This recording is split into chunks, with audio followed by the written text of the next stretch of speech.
जैसे कि अभी योगी जी कहते हैं कि यूपी का विकास मॉडल, और उसी विकास मॉडल का एक लिस्ट आया था सभी जिलों का। उसमें हमारा गोंडा भी था जो कि सबसे टॉप किया था, लास्ट 75 नंबर पे था। और यहाँ पे मौजूदा 7 विधायक, दोनों सांसद बीजेपी के हैं। तो जब आप क्षेत्र में जाते हो तो आपको जनता क्या कहती है कि किस क्षेत्र में काम नहीं हुआ है, क्योंकि अभी ये रिपोर्ट भी आ चुकी है कि विकास तो नहीं हुआ क्योंकि तभी सबसे नीचे है। तो जनता आपसे क्या आवाज उठाती है जब क्षेत्र में आप जाते हो? नहीं, जनता तो तमाम चीज के लिए आवाज उठाती है और सबसे ज्यादा तो आवाज उठाती है, जगह जगह सड़कें बहुत खराब हैं। उस सड़कों को, जिन सड़कों को हम लोगों ने बनवाया था, उस सड़कों का रिपेयर बाउंसिंग नहीं करा रहे हैं द्वेष भावना से। और दूसरा, वो जो जब जहां जाते हैं तो लोग टंकी दिखाते हैं कि यह देखो खड़ी है, इसमें कुछ आ नहीं रहा है। और तमाम समस्याएं, जो छोटी छोटी समस्याएं हैं जिसको स्थानीय स्तर पर दूर किया जा सकता है, उसको दूर नहीं किया जाता है। उसमें राजनीति घुसी हुई है। कोई काम होना है, ये भाजपा का आदमी है तो उसका काम होगा, अन्य दलों का है तो उसका काम नहीं होगा। द्वेष भावना से काम किया जाता है, इसलिए चहुमुखी विकास नहीं हो सकता। यदि आप अपने पार्टी के कार्यकर्ताओं का काम करेंगे तो चहुमुखी विकास नहीं है, ये एक मुखी विकास है। वो एक मुखी विकास कह रहे हैं, चहुमुखी विकास तो है ही नहीं है। अच्छा, अभी प्रधानमंत्री ने जैसे कि पहले मनरेगा योजना चल रही थी, उसको जी राम जी योजना की। इस पे आपके प्रदेश अध्यक्ष का एक बयान आता है कि भगवान राम, जिसे बीजेपी सबसे आगे रखती थी, उन्हीं को जी राम जी योजना के तहत जोड़ के उनका जो है नाम, कहीं ना कहीं उन्हें पीछे करने का काम कर रही है बीजेपी। देखो, ऐसा है कि हम लोग भगवान राम के आदर्शों पर चलते हैं। हमारे वहां देखिए कई लोगों की रामायण लिखी रखी, देखिए खाली रामचरितमानस ही नहीं है, इसमें वाल्मीकि रामायण भी है, कम रामायण भी है, सब रामायण है इसमें। हम लोग भगवान राम को मानते हैं और वो भगवान राम को बेचते हैं, वो बांडिंग करते हैं भगवान राम का। तो उसी तरह जो है भगवान राम का जितना उनके अंदर, उनके पर सम्मान है, वो वही काम करते हैं। वो अपना एमपी में जो है 2024 में सरकार बनाने के लिए उन्होंने जो है मंदिर का शिलान्यास किया। वो भगवान राम के माध्यम से वो सत्ता में आना चाहते थे। तो वो उसको कुल्हाना, उनको नाराजगी है, चूंकि अयोध्या में ही हार गए और बनारस में 6 राउंड तक हारते रहे। तो वो उनको हिंदू धर्म से, सनातन धर्म से चिढ़ हो गई है भारतीय जनता पार्टी वालों को। तो इसलिए वो शंकराचार्य को कहीं पीट रहे हैं, कहीं शंकराचार्य के आदमियों को चोटी उखाड़ रहे हैं, कहीं कपड़ा पकड़ के नंगा कर दे रहे हैं। उस सनातन विरोधी, हिंदू विरोधी, राम विरोधी और जो है जनता विरोधी है भारतीय जनता पार्टी वाले। इसलिए राम को पीछे कर दिया, भगवान राम को पीछे कर दिया। और भगवान राम को तो वो स्वयं कह रहे हैं कि कल की अवतार तो माननीय मोदी जी हैं, तो एक भगवान ये भी तो है, मान रहे हैं भारतीय जनता पार्टी वाले कि एक भगवान मेरे ये है। तो वो भगवान राम को 2 नंबर पर रखे हैं, 1 नंबर पर मोदी जी को भगवान रखे हैं। अपने आप को मोदी भगवान तो कहते हैं, हम डायरेक्ट आए हैं। अच्छा, जैसे कि कुछ दिन पहले केशव प्रसाद मौर्य जी का एक बयान आता है कि आपकी पार्टी के विधायक उनसे कहीं ना कहीं बात कांटेक्ट करने की कोशिश कर रहे हैं, उनके कांटेक्ट में है भी। उसके बाद आपके प्रदेश अध्यक्ष का बयान आता है कि हमारे तो संपर्क में केशव प्रसाद मौर्य ही है। वो जो माननीय प्रदेश अध्यक्ष जी ने कहा होगा, बिल्कुल सही कहा होगा, बहुत भले आदमी है और वो झूठ 1% बोलते नहीं है। और ये बात सही है कि माननीय प्रदेश अध्यक्ष जी से बराबर जो है केशव मौर्य जी की बात होती रहती है और वो उनसे बातचीत अच्छे ढंग से करते रहते हैं। इसलिए वो जो बताए होंगे बिल्कुल सही बताए होंगे। और इतना नहीं, तमाम विधायक, तमाम इनके विधायक, जिले के विधायक हम लोगों के संपर्क में है 2027 के। यहाँ तो छोड़ दीजिए, तो वो तो माननीय राष्ट्रीय अध्यक्ष जी हैं, उनके तो संपर्क में रहबे करेंगे लोग। तमाम लोग उनके संपर्क में हैं। जो तमाम लोग भाग गए थे वो भी संपर्क कर रहे हैं लोगों से, पार्टी वालों से। तो क्या 2027 चुनाव में एक बड़ा फेरबदल देखने को मिलेगा? बीजेपी के विधायक आपके 2024 के बाद जब से 37 सीट समाजवादी पार्टी जीती है और 6 सीट कांग्रेस जीती है, 43-44 सीट जब से जीती है पार्टी इंडिया गठबंधन, तब से जो है घबराहट मची हुई है। यहां से लेकर के डबल इंजन नहीं, ट्रिपल इंजन तक के सब घबराहट मची हुई है कि कहीं पीडीए इकट्ठा हो गया तो धज्जी उड़ जाएगी। तो ये जो है, ये घबराहट में सब सारा निर्णय ले रहे हैं। जितना निर्णय लेंगे सब घबराहट में, द्वेष भावना में, डर के मारे निर्णय लेंगे। जब प्रधानमंत्री कह रहे हैं मुझको संसद में खतरा है, ये कहीं गए थे चीन में, तो वहां भी इनको खतरा नजर आ रहा था। ये गुजरात में थे तब इनको खतरा था। इनको खतरा है, वो आए हैं, डायरेक्ट आए हैं ऊपर से सीधे, पैदा हुए ही नहीं है, तो इनको कैसा खतरा, जब जो भगवान स्वयं है तो उसको कौन सा खतरा है। अच्छा, अभी आपने कहा कि आपके संपर्क में भी विधायक हैं, कितने विधायक हैं अभी आपके संपर्क में? हमसे संपर्क में बलरामपुर के हैं, बस्ती के हैं, फैजाबाद के हैं, गोंडा के हैं। गोंडा के तो 21 आदमी हैं। वो कह रहे हैं कि हमारे हैं आपके तरफ 2027 चुनाव में। नहीं, 2027 में देख लीजिएगा, बिल्कुल भागदौड़ मच जाएगी, भर भागेंगे और यहाँ आ जाएंगे ये लोग। लेकिन हम लोग नहीं चाहते हैं कि जैसे अब हम लोग से हैं 89 से हम पार्टी में हैं और 89 में पार्टी को बढ़ाने का और उसकी सेवा करने का काम किया है तो कोई दूसरा कूद जाए। हम लोग नहीं चाहते हैं, नहीं तो जब जिस दिन वो होगा, समय आएगा, उस दिन देखिएगा। तो क्या इसका एक डर है कि आप 2027 में अगर वो आते हैं तो आपकी जगह उन्हें टिकट मिल जाएगा? नहीं, कोई हमारे विधानसभा क्षेत्र में नहीं आ रहा है, कहीं दूसरे विधानसभा क्षेत्र की बात हो रही है। मेरे विधानसभा क्षेत्र में कोई नहीं है। अच्छा, अभी आपने कहा कि प्रधानमंत्री मोदी को अगर जो है लोकसभा के अंदर अगर वहां पे डर है, तो फिर एक तरफ तो बीजेपी कहती है कि महिलाएं अगर रात को 2 बजे निकले तो उनकी भी हम सुरक्षा की गारंटी ले रहे हैं, लेकिन दूसरी तरफ प्रधानमंत्री मोदी कह रहे हैं कि मुझे सदन के अंदर डर लग रहा। देखो, वो उनके चरित्र में कुछ खामी आ गई है, वो इससे डरे हुए हैं। और वहां जो है महिलाओं का बता रहे हैं कि महिलाओं के लिए छूट है और पूरा उनकी सुविधा है। और हमने सुना है भी उसमें सोशल मीडिया पर कि 800 महिलाएं जो है दिल्ली में गायब हैं। पूरे मिडिल ईस्ट में जो है, यहाँ मिडिल ईस्ट में नहीं, पूर्वोत्तर में यहाँ जो है तमाम महिलाएं गायब हैं। और सब मिला करके लोग कह रहे हैं कि लगभग 1 लाख कुछ हजार महिलाएं गायब हैं। और ये महिलाओं की सुरक्षा की ड्यूटी गारंटी लेते हैं। वो इतनी तरह मोदी जी, माननीय मोदी जी बिल्कुल डर इस चीज से गए हैं कि कोई ना कोई रोज कोई ना कोई पोल खुलता है। अभी ट्रंप के सामने घुटना टेक दिया इन्होंने। ये पता नहीं कौन सी फाइल, एप्स्टीन फाइल है, उसके डर के मारे ये जो है उनसे तातर समझौता करते जा रहे हैं। किसान जो यहाँ पर किसान उत्पादक है, जो कृषि उत्पादक चीज है, वो भी यहाँ समझौते में ले लिए हैं। बताए दूध जो मिल्क प्रोडक्ट है, और वो जो है नॉन वेज वहां होता है, वहां पर मांस और दूध और चर्बी, मांस और खून और चर्बी से चारा वहां तैयार होता है और वहां की गाय खाती है, दूध ज्यादा देती है, नॉन वेज दूध, उसकी भी सप्लाई लेने के लिए तैयार है। इस समय जो ट्रंप कहेंगे वो ये करने के लिए तैयार है। पता नहीं कौन सा कोर दब गया है। और बताइए, ट्रंप ने हमारे देश के साथ क्या किया। हमारे देश के लोगों को पंजाब में जो है हथकड़ी पहना करके, पैर में बेड़िया पहना करके और जहाज से भेजने का काम किया है। नेपाल के लोगों के साथ नहीं किया, बांग्लादेश के लोगों के साथ नहीं किया। छोटे छोटे ऐसे देश राष्ट्र हैं जिनका कोई बहुत विशेष अस्तित्व नहीं है, उनके यहाँ हवाई जहाज से आराम से भेजा। हमारे यहाँ जो है हथकड़ी और बेड़िया लगा करके, शर्म करना चाहिए भारतीय जनता पार्टी को। इनके लोग पता नहीं कैसे किस मुंह से बोलते हैं, इनको मुंह में कालिख लगा करके तब निकलना चाहिए कि यहाँ के देश के लोग जो वहां जाते हैं, 5 लाख लोग हर वर्ष जाते हैं, जो पढ़े लिखे इंजीनियर और डॉक्टर और वैज्ञानिक हैं, उनको हम यहाँ जगह नहीं दे पाते हैं भारत में। और वो जो है नौकरी करने विदेश जाते हैं और वहां जाते हैं तो वहां जो है अच्छी अच्छी कंपनियों में अच्छे अच्छे काम करते हैं, और यहाँ पर हम कोई दे ही नहीं पाते कि अच्छे काम करें। और हमारा देश धीरे धीरे जो चाइना से कंपटीशन में था, चीन के कंपटीशन में था, वो आज बांग्लादेश के कंपटीशन में आ गया, नेपाल के कंपटीशन में आ गया। अच्छा, भी आपने एप्स्टीन फाइल की ही बात की है। एप्स्टीन जो व्यक्ति था वो अमेरिका का है और उसका जो काम था वो लड़कियों को लाता था, छोटी बच्चियों को, और जो बड़े लोग हैं, चाहे वो नेता हो, बड़े उद्योगपति हो, उनको वो सप्लाई करता था लड़कियों का।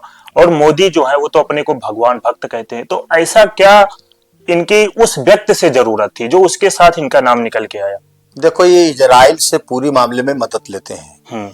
ये इजराइल से जो बड़े बड़े नेता हैं उनकी गुप्तचरी कराते हैं। एक पेगासस जो एक है उसके माध्यम से, वो विपक्षी जो नेता उनके फोन का, उनका फोन है, सुप्रीम कोर्ट के जज का है, बड़े बड़े मंत्रियों का है, जो अपने उनके पार्टी के हैं, उनकी जासूसी कराते हैं। तो तो और जो वोट को इधर उधर डाइवर्ट करने का काम, जो मशीनरी डाइवर्ट करने का काम है, वो सब इजराइल के लोग, इंजीनियर लोग करते हैं। तो ये जो मान लीजिए हमको 1 लाख वोट मिला तो 20,000 वोट हमारा डाइवर्ट हो जाता है। वो सारा सिस्टम जो है इजराइल का है, तो ये इजराइल से दबे हुए हैं।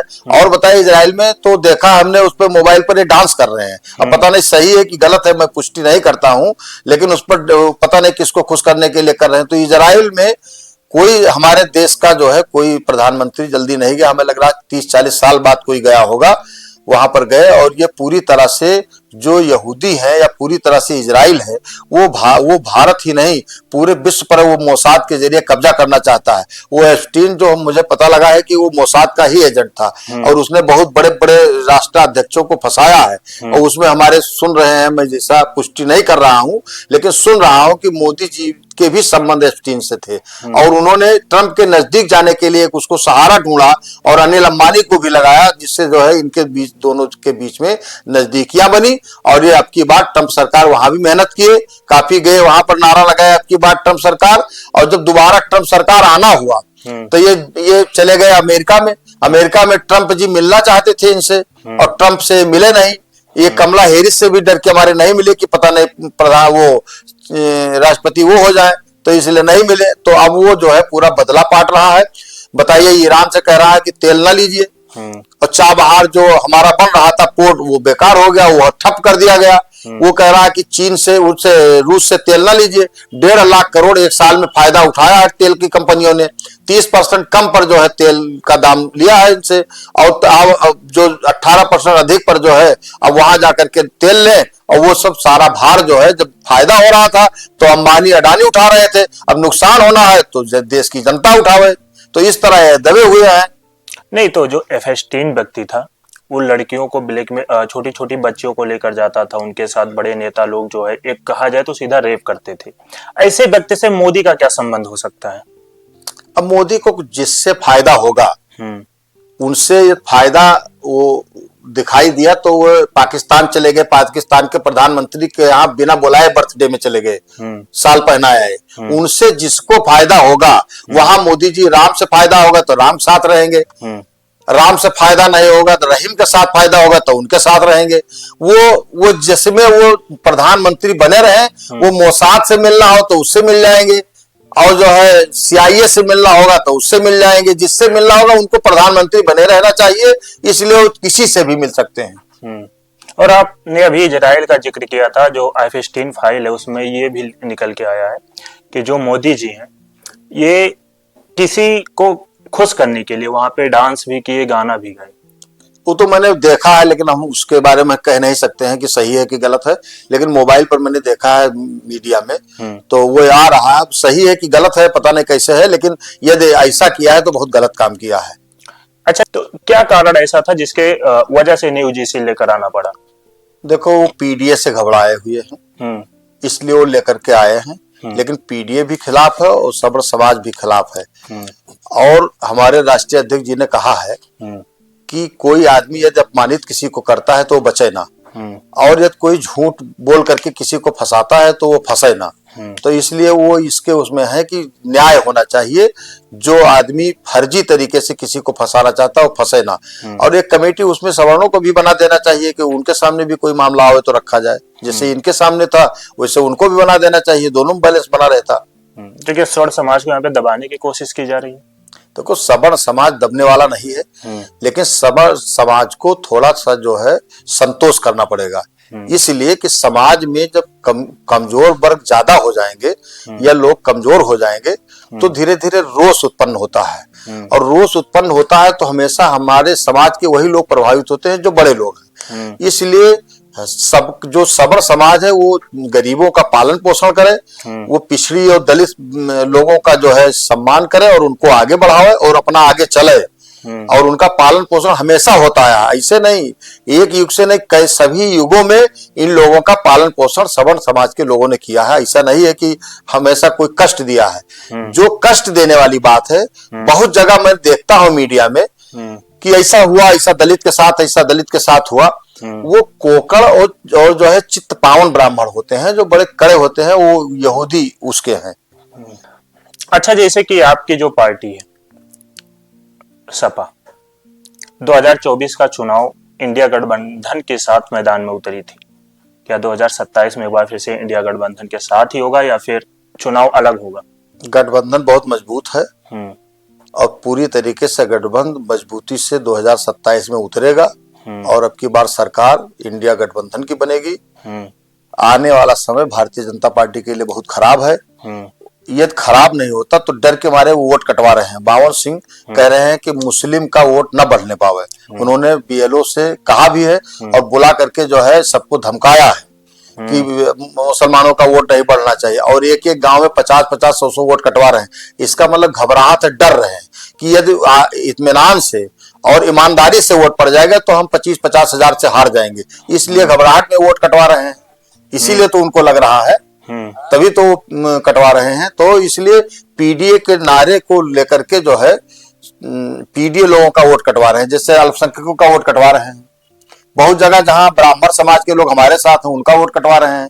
कहने का मतलब जो विपक्ष का वोट है वो कटवा रहे हैं। उसमें कोई जात विशेष नहीं मैं कह रहा हूं, लेकिन विपक्ष का वोट वो जिसमें से 99% तो मुसलमानों का वोट कटवा रहे हैं। तो अभी अगर देखा जाए पीडीए अब 2024 में मुद्दा लेकर आए थे और बीजेपी जो अभी यूजीसी लेकर आई है, क्या उसी को काउंटर करने के लिए लेकर आई है? ऐसा वो काउंटर करने के लिए लेकर आए हैं, लेकिन वो न उनके साथ जो है पीडीए है, न उनके साथ पिछड़ा है, न उनके साथ दलित है, न उनके साथ सबल है। सबको इन्होंने धोखा दिया है। तो इसलिए सबल, पिछड़ा, दलित सब मिलकर के अब की भारतीय जनता पार्टी को हराएगा। इसमें न यूजीसी का मामला है, न कुछ मामला है। इसमें खाली मामला जो है वो भारतीय जनता पार्टी को हटाना है। तो क्या यूजीसी लाने के बाद बीजेपी का वोट कटेगा? ब्राह्मण जो है स्वर्ण समाज सपा की तरफ आएगा 2027 चुनाव में? अब 2027 के चुनाव में तो आ ही गया है। कम से कम हमारे साथ तो पूरी तरह से हमारे साथ तो सबल समाज पूरी तरह से है। बीजेपी का वोट ये कटेगा? बिल्कुल कटेगा, कटा रखा है। जैसे कि 2027 का चुनाव में कुछ ही दिन बचा है, आपकी पार्टी किस मुद्दे के साथ आएगी चुनाव में? इतना मुद्दा है भारतीय जनता पार्टी के खिलाफ कि हम लोग जो है 24 घंटा भाषण ही देते रहे तब भी खत्म नहीं होगा। इतना मुद्दा है। देखो, मेन चीज है कि बेरोजगारी और महंगाई इतना ज्यादा है कि आप समझ लीजिए कि जनता बिल्कुल कराह रही है। जो उज्ज्वला योजना उन्होंने दिया था, उस उज्ज्वला योजना के गैस सिलेंडर पर बैठ करके लोग खाना बनाते हैं चूल्हे पर। और जो इन्होंने शौचालय दिया था उसमें लोग भूसा भरते हैं, उसमें पानी नहीं आ रहा है। तो इतने मुद्दे हैं कि जिसके लिए जो कम शहरी नौजवान थे उनको कोई उम्मीद नहीं है, जो पढ़े लिखे नौजवान है उनको कोई उम्मीद नहीं है, ग्रामीण जो रोजगार होना चाहिए उस पर कोई उम्मीद नहीं, उस पर पैसा नहीं दे रहे हैं। और जो मैन्युफैक्चरिंग वाला काम था वो 19% से घटा करके 13% कर दिया। शिक्षा पर 4.5% से घटा करके 2.5% कर दिया। तो सब चीज पर जिससे जनता जनमानस मजबूत हो सकता था, पढ़ाई लिखाई रिसर्च में सब चीज में, उसको सब बजट इन्होंने काट दिया है। इतना बड़ा मुद्दा है भारतीय जनता पार्टी के खिलाफ कि एक एक गांव में 25-25 मुद्दे हैं। सबसे बड़ा मुद्दा तो जो ये लूट रहे हैं वो मुद्दा है। हर गांव में जो है सड़क अभी इधर बनती जाती है, उधर टूटती जाती है। सर, जैसे कि देश में अभी चुनाव आयोग के द्वारा एसआईआर लेकर आया गया, जिसमें जितने भी फर्जी वोटर है उन्हें हटाया जा रहा है, लेकिन आपकी पार्टी लगातार इसका विरोध कर रही है और विपक्ष विरोध कर रहा है कि कहीं ना कहीं हमारे वोट को काटा जा रहा है एसआईआर के माध्यम से। पूरे देश का चुनाव आयोग पर भरोसा उठ गया है। कोई पार्टी हो, भारतीय जनता पार्टी के अलावा सभी दलों का विश्वास भारतीय जनता यहाँ चुनाव आयोग से खत्म हो गया है। और जनता का सबसे बड़ी बात है, नेता तो अलग बात है, जनता का विश्वास चुनाव आयोग से उठ गया है। वो सभी लोग जानते हैं कि ये भारतीय जनता पार्टी से मिल करके काम कर रहे हैं। अभी एसआईआर हो रहा है, 6 तारीख तक जो है फार्म नंबर 7 नहीं जमा हुआ। अभी जो है 50 फार्म जो है गौनरिया में दिए गए। अभी जो है वहां बिरवा में जो है 100 फार्म उनसे दस्तखत करा लिया गया जबरदस्ती। इसी तरह जो है 130 फार्म जो है टिकौली में दिया गया, वहां मुस्लिम की आबादी है, सब मुस्लिम का फार्म भर करके। वीरपुर में 50 फार्म दिया गया और इसी तरह 80 फार्म जो है वहां दिया गया रेवाड़ी में। ये सब फार्म दे करके और बीएलओ से जबरदस्ती दस्तखत कराया, जबकि बीएलओ हमसे बताते हैं, वो टेलीफोन करते हैं कि चाचा देखो जबरदस्ती दस्तखत करा ले गए हैं। तो हम कह रहे हैं कि वो जबरदस्ती करा ले गए हैं, तो बीएलओ लोग लिख करके दे दे। तभी आज एक आदमी गया है तहसील में, लिख करके बीएलओ ने दे दिया कि हमसे जबरदस्ती हस्ताक्षर करा लिया। तो हम ये जिसका नाम काटने का व्यवस्था ये लोग कर रहे हैं और जिसके नाम से आवेदक के नाम से फार्म भरा जा रहा है, हम एफिडेविट लेंगे जिनका नाम कटा है और उसको लेकर के 156(3) के माध्यम से जिन लोगों ने काटा है, जो बीएलओ ने दस्तखत किया है उनको, और जिसने आवेदन किया उनके खिलाफ हम 156(3) में मुकदमा कायम कराएंगे, जिसकी सजा 1 साल है और जुर्माना भी है। हमने कल जो है फार्म 7 के पीछे लिखा हुआ है कि यदि कोई गलत सूचना देता है तो उसके खिलाफ जो है मुकदमा लिखा जाएगा और उसकी सजा जो है 1 साल है और जुर्माना भी साथ में है। तो इसलिए हम कोशिश करेंगे कि जितने भी लोग, अभी सब मैं देख रहा हूं ऑनलाइन कर लें और जब कागज में आ जाए, अभी कागज में आया नहीं है, ये ऑनलाइन कर लें और कागज में आ जाए कि फला बीएलओ है और फला आवेदक है, तो उनके नाम हम फिर इकट्ठा सबके खिलाफ FIR कराएंगे और उसी में वो जेल जाएंगे और उनकी दुर्दशा हम कर डालेंगे और समय आया तो फिर उनके खिलाफ रासुका भी लगवाएंगे, ये भी जान लीजिए आप। हाँ, अच्छा, अभी गोंडा सदर सीट के जो विपक्ष के नेता, आपके पार्टी के नेता है सूरज सिंह जी, वो कुछ दिन पहले एक लाइव किए थे। खुद के लाइव में उन्होंने दिखाया था कि उनका ही लिस्ट से नाम हटा दिया गया। तो क्या ये नहीं, कल वो जो डीएम साहब से बात किए थे, हाँ। तो उसमें कुछ लॉजिक बता रहे थे कि लॉजिक के कारण हो गया, उसको मैं दिखवा लूंगा, लेकिन बोला कम से कम उनका तो नहीं हटना चाहिए। वो कह रहे हैं, वो सही कह रहे हैं, मेरे पत्नी का नाम हट गया, वो बीडीसी वहां रह चुकी है, अभी है बीडीसी वर्तमान में। अच्छा। उनका ही नाम हट गया। तो ये लोग जो है जानबूझ करके खेल ऐसा कर रहे हैं कि जैसे एक गांव में 100 आदमी का नाम ये काटने के लिए फार्म देंगे, अब उसमें से 30-40 लोग जाएंगे मौके पर, 10-20-30 लोग नहीं जाएंगे, जो नहीं जाएंगे उनका नाम कट जाएगा। अच्छा, एक बात, ये बिहार में ऐसे हुआ है, बिहार में इन्होंने नाम काटा और नाम काट दिया, फार्म 7 भरवा लिया वहां पर और नाम वोटर लिस्ट में नहीं आया। और जब सुप्रीम कोर्ट ने कहा कि कारण बताइए कि कैसे कटा, तब तक चुनाव डिक्लेयर कर दिया और वो नाम आने नहीं, जिसका नाम कट गया, उसका नाम आने नहीं पाया। वही काम ये उत्तर प्रदेश में करना चाहते हैं कि फार्म 7 के माध्यम से ये वोट कटवा देंगे। जब फाइनल लिस्ट आएगी, अभी मार्च में आएगी, अप्रैल हो गया अब तो, अप्रैल में लिस्ट आएगी तो उनका नाम कट जाएगा। फिर नाम कट जाएगा तो फिर इसके बाद में जो है क्या होगा, आगे फिर वो होगा। लेकिन जिस तरह ये कटवा रहे हैं 20-22 हजार वोट फिर कटवाएंगे। लेकिन एक बात पक्का है कि ये हम पूरा एक वोट के लिए लड़ेंगे, एक वोट हम कटने नहीं देंगे। और यदि कोई किसी ने फर्जी दस्तखत किया है तो उसके साथ बहुत अच्छा नहीं होगा, वो ये भी जान लें और वो ये न जाने कि हम बिल्कुल एकदम पूरी तरह से जो है सिक्योर्ड हैं। कहे से उनके खिलाफ जो है हम न्यायालय में जाएंगे और यहां से लेकर के सुप्रीम कोर्ट तक लड़ेंगे। अच्छा, आप जैसे कि माननीय मुलायम सिंह यादव जी के नेतृत्व में विधायक रहे और आज अखिलेश यादव जी, तो इन दोनों के बीच में क्या समानता ही है दोनों में, कि कुछ अलग देखने को मिलता है कि उनका विजन अलग था, इनका विजन अलग? देखो, ये आधुनिक तरीके से सब इनकी सोच है। हाँ। और ये पढ़े लिखे हैं। हाँ। इंजीनियर पढ़े लिखे हैं और इनकी सोच अच्छी है। और हमारे नेताजी की सोच जो है वो ऐसी थी कि जो जमीन पर है, जो आखिरी आदमी है, जो सबसे कमजोर व्यक्ति है, उसका उत्थान किया जाए। इसलिए उन्होंने तमाम समाज को जो है अपने पार्टी से जोड़ा, उसको मंत्री बनाया, जिसका नाम कोई जानता नहीं था, जिस जाति वर्ग को लोग जानते नहीं थे, उनको उन्होंने नेता बनाने का काम किया। और पिछड़ी जातियों को तमाम आरक्षण दिया, जैसे निषाद समाज को तमाम पट्टा जो है नदियों का पट्टा कर दिया। ऐसे जो है लोग मिट्टी खोदते थे, मिट्टी खोदने वाले को, जैसे धोबी हैं जो घाट पर जो है काम करते थे, उनको घाट जो है पट्टा दे दिया। तमाम जितनी पिछड़ी जातियां थी, जो प्रजापति समाज के लोग थे, जो मिट्टी के लिए जो है इधर उधर जाते थे, खरीदते थे, उनको पट्टा दे दिया कि आप उसी में से मिट्टी खोदिए, उसी में से जो है अपना काम चलाइए। तो रोजगार उन्होंने दिया, उन्होंने सम्मान पिछड़ी जातियों को दिया और उसको आगे बढ़ाने का काम हमारे राष्ट्रीय अध्यक्ष आदरणीय अखिलेश यादव जी कर रहे हैं। और नई सोच के साथ वो बिल्कुल नया विजन लेकर के 2027 में आएंगे, जिससे भारतीय जनता पार्टी उनके विजन के आगे धराशायी हो जाएगी और नतमस्तक होगी और सरकार बनाएंगे, मुख्यमंत्री बनेंगे। अच्छा, अगर हम बेलनाथ दुबे की बात करें, आज आप राजनेता हो, इसके पहले आप ठेकेदारी थे। अगर मान लीजिए अगर आप राजनीति में नहीं आए होते तो आज क्या वही ठेके का काम कर रहे होते? जीविका चलाने के लिए लोग करते ही हैं। राजनीति में मैं आया तो राजनीति भी बढ़िया किया, ठेकेदारी कर रहे तो ठेकेदारी भी बढ़िया किया, पढ़ रहे हैं तो पढ़ाई भी बढ़िया किया। हम जो काम करेंगे वो अच्छा करेंगे और इस तरह करेंगे कि लोग हमारे पद चिन्हों पर चले, हमको देख करके आगे बढ़ाएं।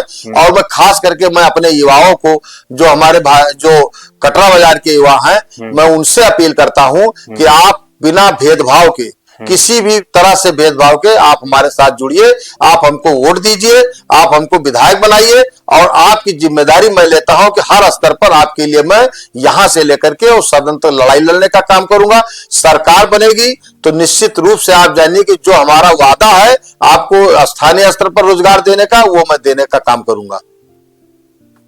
स्थानीय स्तर पे मतलब उन्हें गांव पे ही रहना होगा, बाहर नहीं जाना होगा, गोंडा में ही कहीं जाने की जरूरत नहीं है, कहीं जाने की जरूरत नहीं है। सड़कें हमने बनवाई, देखिए जगह जगह चौराहा बन गया, चौराहे पर दुकान खुल गई, लोग यहाँ पर जो है अपना सामान आकर के करने लगे।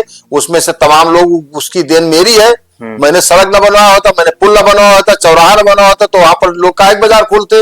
इसी तरह मैं, मेरे दिमाग में है कि कौन सा काम मैं कर दूंगा तो इतने लोग सिर जाएंगे।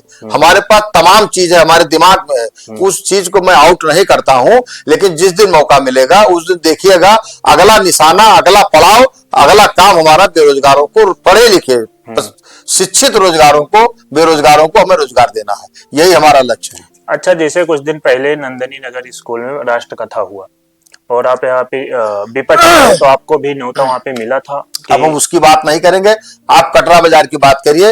हमारी लड़ाई बावन सिंह से, हमारी लड़ाई कोई बृजभूषण शरण सिंह से है नहीं, तो हम उनके बारे में बात करें। उनका जो काम है वो जाने, उनका वो अच्छा कर रहे हैं बुरा कर रहे हैं वो जाने।